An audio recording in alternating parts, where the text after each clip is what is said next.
kurang tahun 97 lah baru diresmikan nama SLB kita.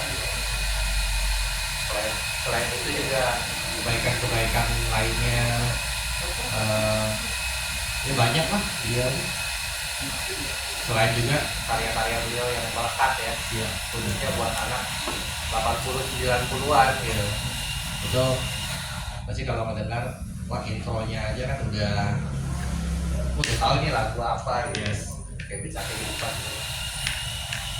Buat saya sih sebuah kebanggaan ya bisa menulis biografi seorang bintang sebesar Nike Ardilla ya, bintang yang luar biasa besar yang di mancanegara juga diperhitungkan ya kiprahnya, karirnya, karena beliau juga ikut kejuaraan Asia Song Festival tuh di China waktu itu dan juara tahun 91 yang menjadi menurut saya salah satu momen emas beliau di kancah internasional di usia yang muda banget.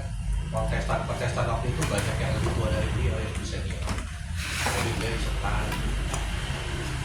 Dan juga tidak lupa juga ada pesan keluarga dari kakaknya almarhumah yang pertama Adeden. Sempat ngobrol waktu saya datang ke Ciamis ke makam beberapa tahun sebelumnya. James, tolong dong, itu Nike bentar lagi 50 tahun tuh bikinlah karya buat Nike almarhum. Itu sebelum Kang James menulis buku ini? Ya, sebelum saya menulis. Sebenarnya udah ada kepikiran menulis, tapi dorongan kuat itu salah satunya ya permintaan Kang Deden itu. Oh iya.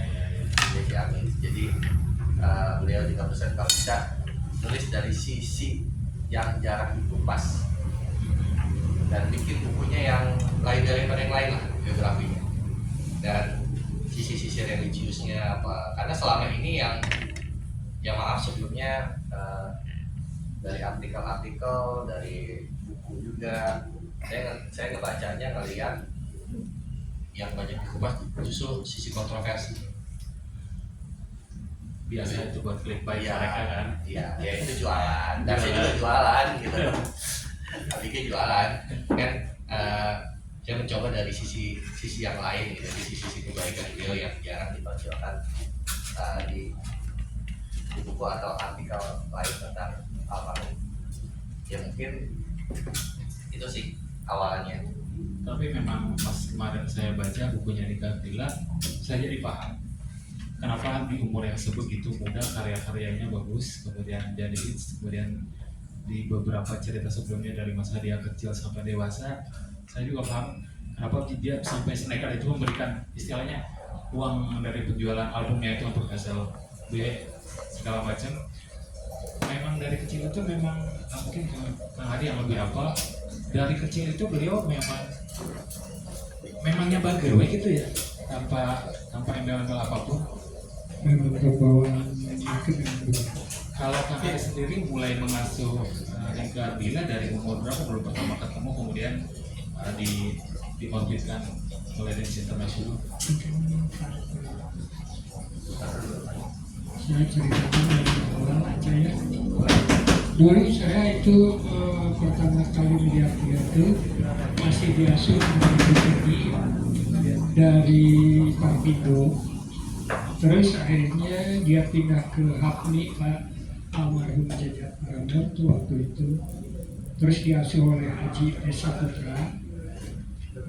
Dari Haji Esa Putra diserahkan ke organisasi saya, Dance International.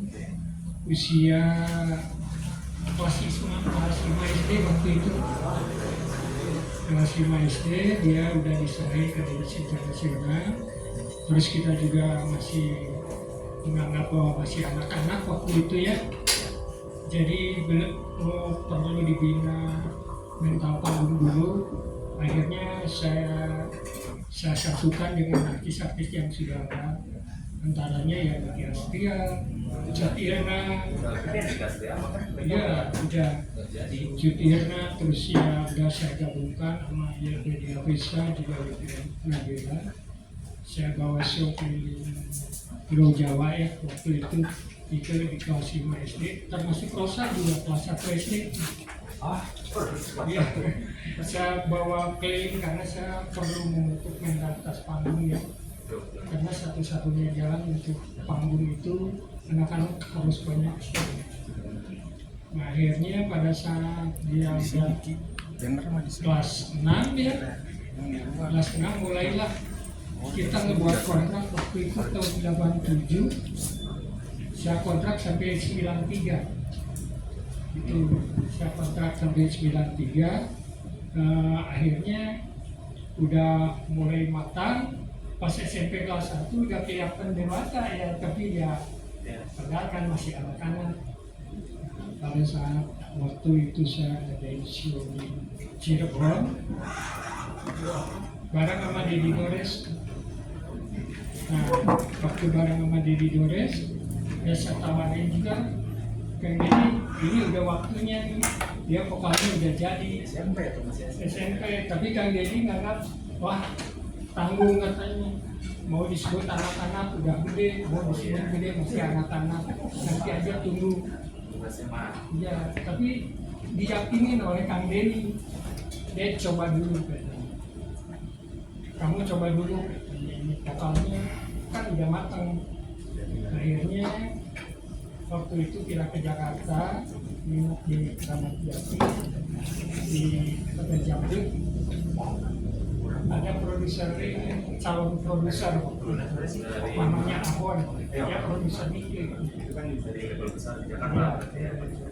Nah, datang dia minta foto, dia yang dikasih foto itu. Terus dia pertimbangkan ke Dedi juga, dia dikatakan dulu, boleh kita coba. Akhirnya Kang Dedi tahun 89, Nika juga udah rekaman ya, tapi nggak sempat beredar lagu pop diproduksi sama JK Record. Karena waktu itu lagunya lagu cengeng, sama Karmoko kan di stop waktu itu nggak boleh beredar. Akhirnya itu tidak sempat beredar dan ekspektasinya dibuat tahun 89 sama Kang Dedi. Pas masuk vokal ternyata dia itu begitu bagus gitu. Oh ternyata udah bisa pada waktunya gitu rekaman full gitu. Akhirnya ya udah dibuat. Mereka juga sempat ininya waktu 89 itu kenapa katanya nggak beredar aja. Yang itu enggak, bukan yang di JK, yang ini juga. Karena produser ambil dulu kami lah. Tepatnya akhirnya tahun 90 mulai beredar. Ternyata ya akhirnya waktu itu jangkauan 300.000 keping itu udah dianggap beredar. Nah itu waktu itu berkasih merah itu menurut pengakuan distributor hanya 300.000, tapi sebetulnya enggak itu malah ya akhirnya dapat pengakuan dari distributor. Saya kira yang lain lagi. Itu bagaimana awalnya Kang Hari bisa yakin bahwa Nika Ardila iya mah bakal jadi artis lagi? Ini rokok kecil mah Ya, waktu belum punya prestasi apa-apa. Keyakinannya terdorong banyak nih. Berdasarkan apa aja? Haji Esa Putra berpendapat ini calon artis. Terus termasuk Dari suaranya berarti ya, kalau Pak Haji itu termasuk Topan Budiman juga itu pengasuh dari Hakmi itu yang juga ngelatih di Taman dan Lintas itu waktu itu dia yakin ini calon artis bakal besar. Terus ada lagi gitaris Honors waktu itu, gitaris Jahri ya namanya. Dia itu penyiar Kontesa yang dipilih BPI waktu itu, radio Kontesa. ceritanya itu ya itu yang awal-awalnya Nika Ardila diajakin ngeband sama bapaknya dimasukin ke ronde gitu ya. Yang aku sempat baca tuh awalnya mereka menolak, kemudian karena ayahnya nih itu waktu itu ngasih sumbangan untuk tiap kali latihan dan segala macam, akhirnya Ronald mengokekan. Dari situ dia mulai diasah sama Ronald. Tapi itu sama Ronald juga udah mulai panggung berarti ke banyak tempat ya. Kalau sama Honors nggak banyak. Oh nggak banyak. Nggak banyak. Waktu itu itu hanya karena zamannya masih jadi penyiar radio Kontesa ya, Oh ya. dan dia berpendapat ini pada jadi artis besar. Terus yang masuk ke Denis Internasional, Kang Denny juga. Oh ini tadinya Kang Denny nggak nganggap juga sih. Pada saat dia udah SMP, nah baru kelihatan. Nah udah saya bawa kemana-mana ya. 87 saya bawa ke Medan, 88 saya bawa di Makassar. Biasanya sering saya bawa keliling karena waktu itu saya membutuhkan anak-anak Jepang harus dihadir. Sebelum rekaman itu memang begitu caranya. Oke. Ya ada kalau cerita-cerita di buku ini ada bagian yang saya ternyut ya, terutama ketika ada pertanyaan sama orang-orang, kenapa sih kamu misalnya mau aja mau di mana aja dibawa, padahal kadang bayarannya ada yang gede ada yang kecil. Itu Nike selalu bilang yang penting mah saya senang nyanyi, saya nggak peduli bayarannya, yang penting saya nyanyi dan saya bahagia. Katanya wah itu kan bisa jawabannya itu. Emang seperti itu kalau Nike? Kalau Nike itu ya sebetulnya banyaknya nggak dapat duit. Oh iya, waktu awal-awal ya. Malah maminya yang sering ngeluarin duit itu. Iya, lalu peristiwanya banyak yang terjadi, semacam show di Jogja ya sama Yosi. Waktu itu panitianya menganggap bahwa itu belum pantas, katanya dikasih honor 500.000 katanya. Makanya masih kecil. Karena masih kecil. Akhirnya hanya Yosi yang dibayar. Akhirnya itu pulang dengan tidak membawa honor ya, tapi ibunya juga nggak apa-apa, tuntung jalan-jalan. Ini maminya aja gitu yang lebih banyak mengeluarkan uang.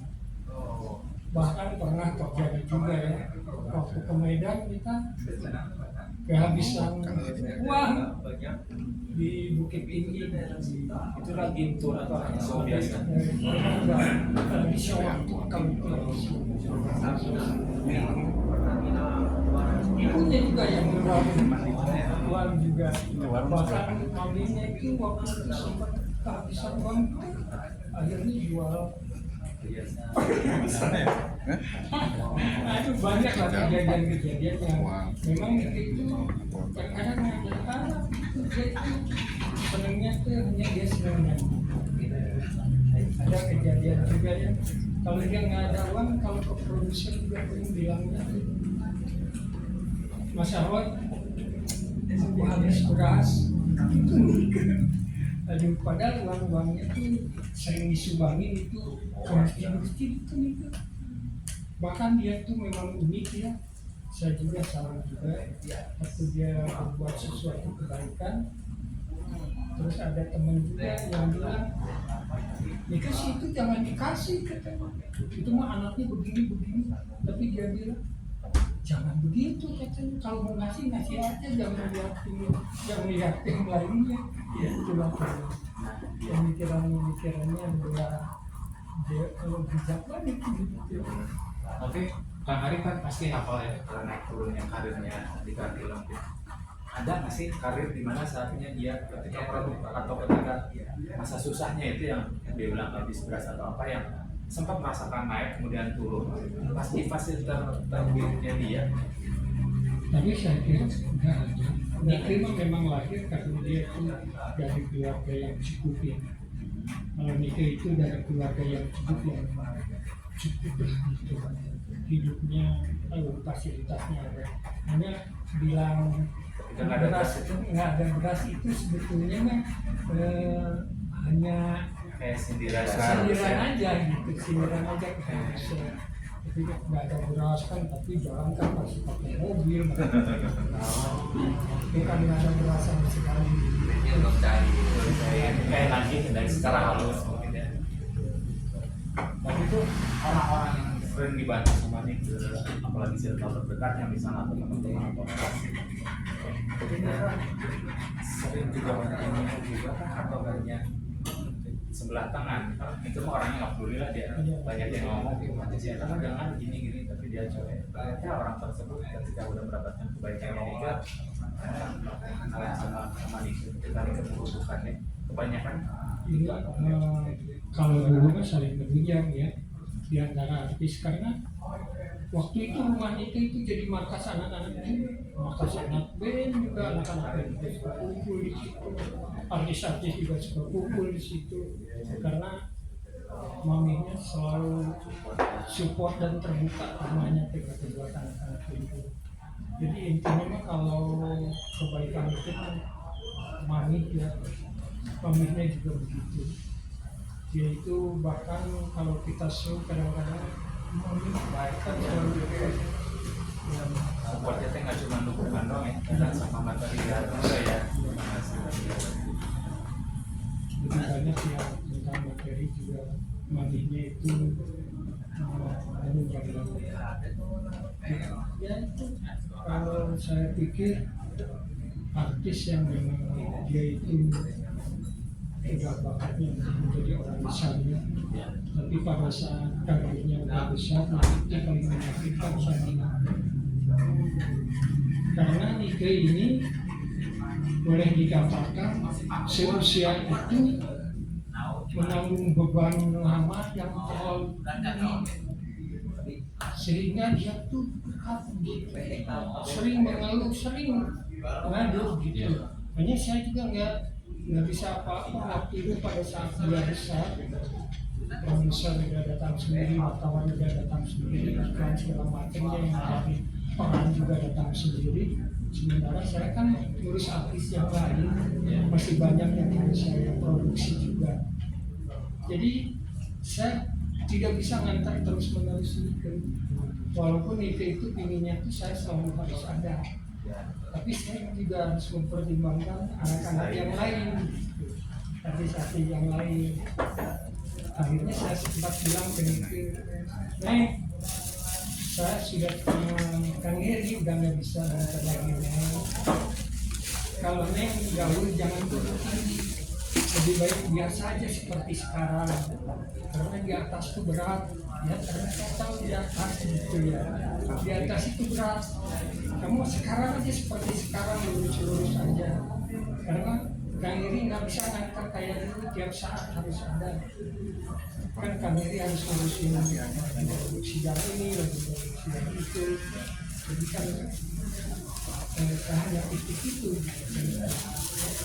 Karena pada saat kita juga punya mikir ya, saya lagi produksi rekaman di Cisamanta di Bogor. Oh, oke. Yang ada beritanya Kang Denny telepon saya. Saya pulang dulu ke sana. Kang Denny, saya tuh produksi di sini. Pulang aja dulu. Ada apa Kang Denny? Nike meninggal. Kang Denny jangan main-main, jangan keterlaluan main-main. Benar kayak saya nggak main-main sekarang mau pulang dulu. Pas lihat seputar Indonesia, waduh gitu. Rasa banget itu. Karena ya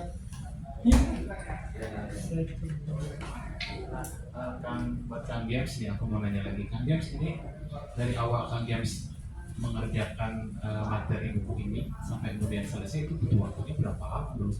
Terus hebatnya ini bisa dapat banget info-infonya dari A1 ya, lebih langsung lebih transportif gitu ya. Karena kalau dulu yang aku lihat di media-media masa yang umum yang mainstream, banyak berita yang bukan diprintir, mungkinnya mereka hanya menceritakan yang kontroversialnya aja. Bahkan saya nggak tahu kalau ternyata ada masjid yang di Ciamis yang awalnya fan jadi yang menjaga makamnya, yang masjidnya, kemudian awal muasalnya cerita-cerita lainnya baru tahunya di buku ini malahan gitu. Ini kayaknya lama risetnya atau tidak dulu? Ya kalau dihitung-hitung sih kurang lebih 8 bulan ya. 8 bulan. Dan saya juga banyak dibantu dari salah satunya Kak Aris, Kak Henry, dan utamanya ya Kang Heri. Kang Heri ini yang menjadi salah satu narasumber dari rujukan utama saya untuk buku ini, yang saya akhirnya bisa katanya dan mudah-mudahan informasi A1 saya Teh Jodiarna, Teh Nonandi, Teh Nabila apa ya kan ini bosnya Iya. Jadi itu mah strategi bisnis aja. Ah, Bosnya dulu pegang. Anak buahnya nurut sama kata bos. Iya. Makanya ini dulu yang dicekal. Jadi sebenarnya kenapa 8 bulan? Karena mungkin beberapa orang bilang lama, ada yang bilang cepat. Tapi kalau menurut saya cukup sabar ya. Karena satu, kita sendiri sudah ada. Kita bikin dulu mereka orang sudah ada.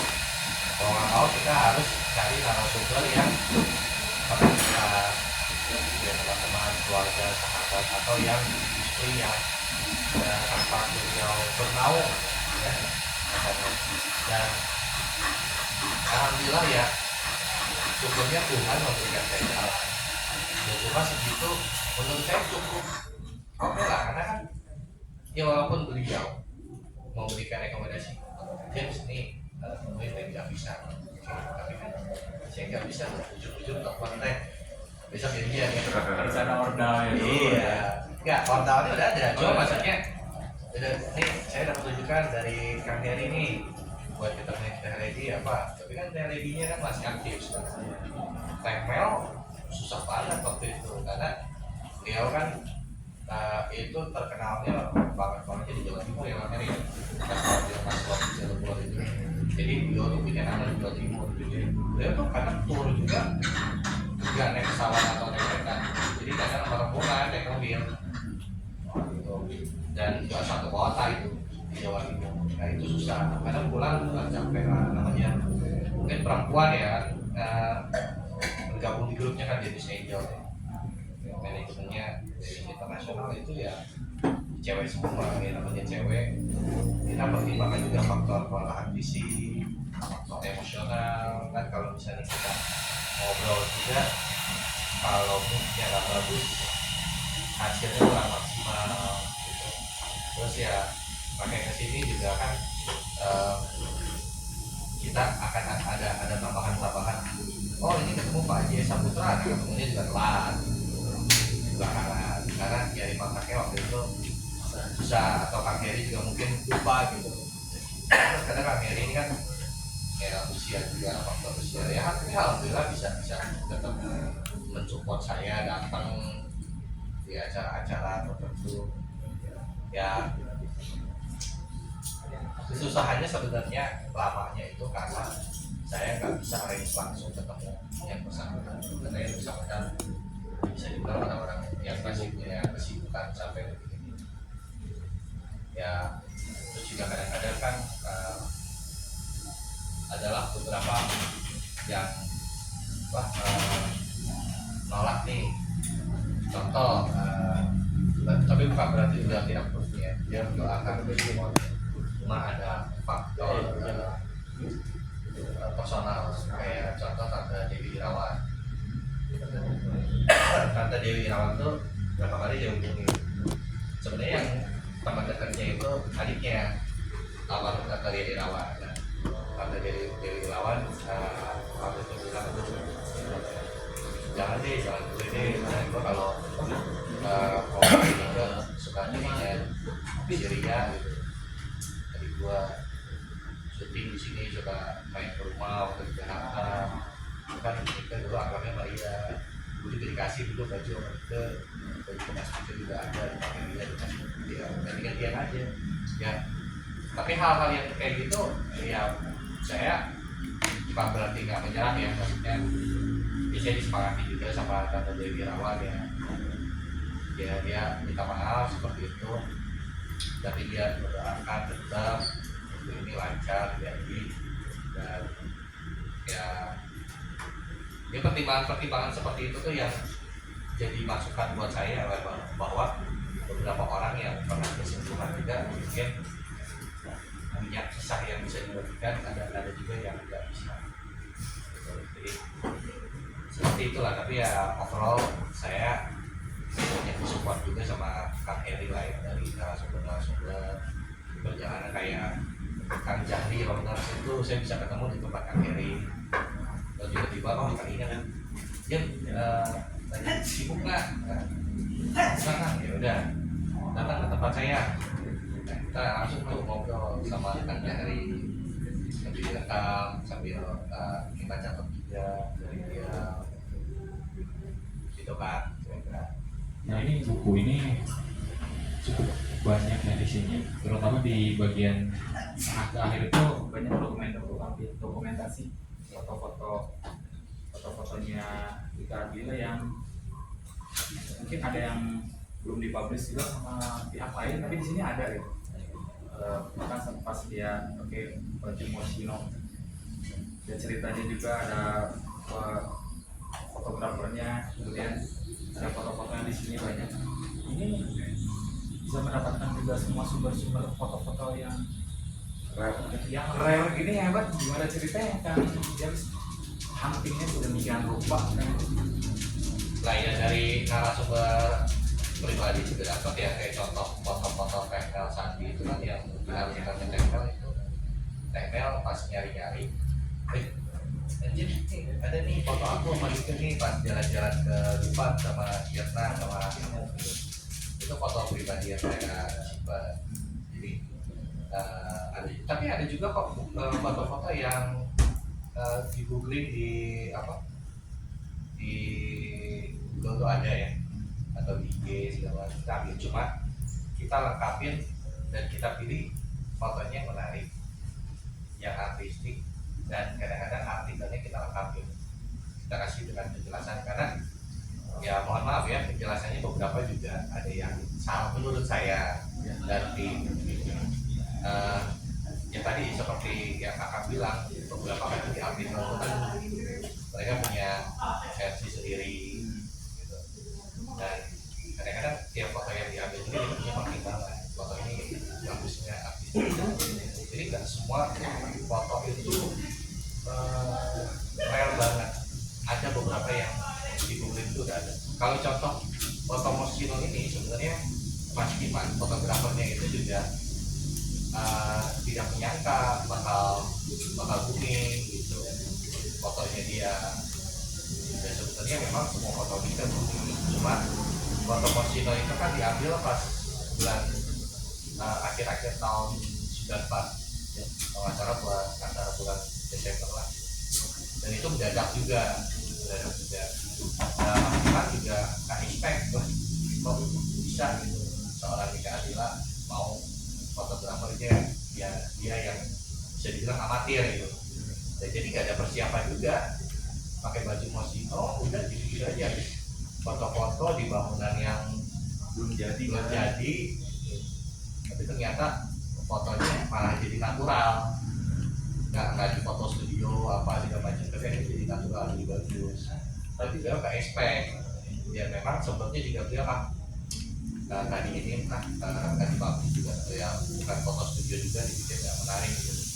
Dan tapi ternyata dari sudut pandang beliau seperti itu, dari sudut pandang orang lain tuh punya nilai jual gitu. Dan akhirnya foto itu tetap booming pas awal-awal 2000 mana orang nggak tahu dulu itu belum sempat dipublish sama tempat kerjanya fotografernya dulu kan itu. Betul, betul. Nah sebenarnya itu nggak bisa dibilang masuk manajemen tempat kerja, jadi kayak foto pribadi.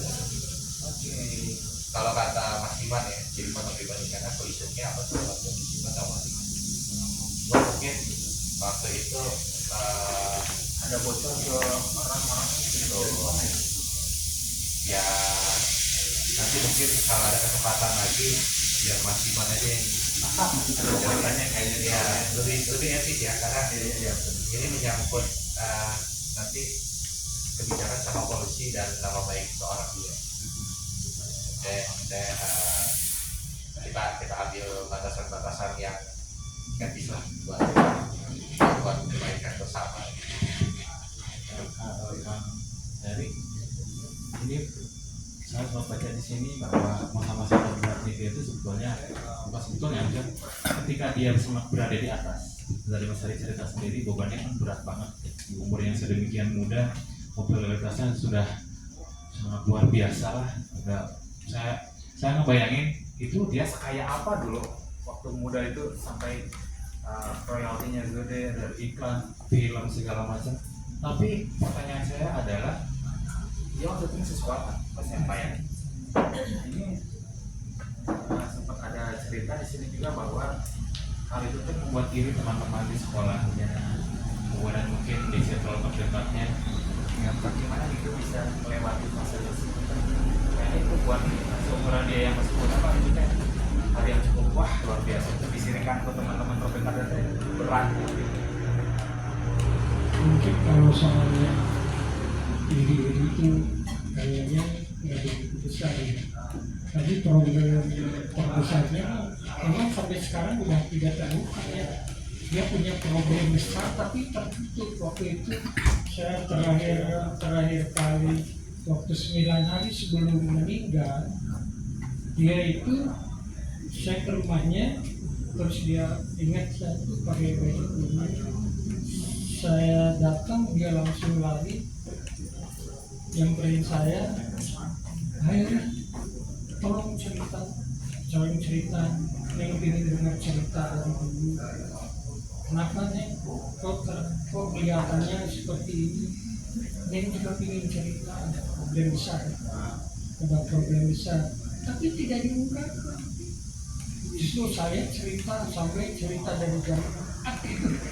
Udah sampai jam 10, saya mau pulang, dia nggak boleh saya nggak boleh pulang. Tapi pada saat dia mau sembahyang isya, katanya, pada saat mau sembahyang isya, akhirnya saya teriak, Neng udah malam, saya pulang. Itulah pertemuan terakhir saya. Kalau nggak boleh pulang terus-terus ya. Iya, karena pinginnya terus aja cerita tentang perjalanan dia dari awal. Oke. Gitu. Kalau problemnya, kalau dia problem besarnya sampai sekarang juga tidak terbuka ya. Karena mungkin nggak bisa siapa menyimpan rahasia itu. Dan saya sendiri karena udah nggak membandingnya, udah saya lebih coba di industri musik ya di Jakarta. Ya ngurus anak-anak kan, kalau saya ngurusnya banyak tuh. Dulu kan anak-anak tuh yang